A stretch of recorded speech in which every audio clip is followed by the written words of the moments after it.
Lab bizni urib qo'ysak, esidami? O'tgan hafta qarz oldim sendan. Mana shu. Rahmat sana Abdusha. Kamerada sen zafiksiriy qilish internetga qo'yib yuborsan, maylimi? Nima?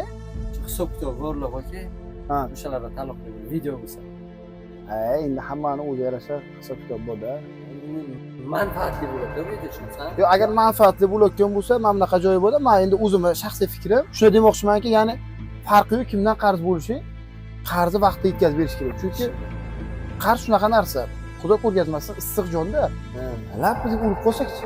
Balki mana bu 200 mingga yarim soatda topamiz, lekin bera olmay qolsak, katta-da o'tda qiyomatda qanday javob beramiz? Qiyomatda javob berishni o'ylaylik, akalar.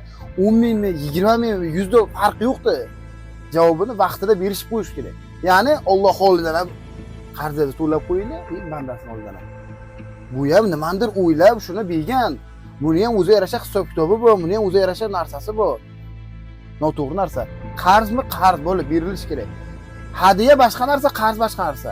Hadiya qilib o'rmasa kechib o'rib, qiyomatda olaman deb. Unda keyin dardingizga davo topa olmaysiz. Astagfirulloh. Hadiya. Sevgili ko'z tegmasin iloyim. Qiyomatli do'stlikni bu dunyo fazilati ulug' bo'ladi derdilar.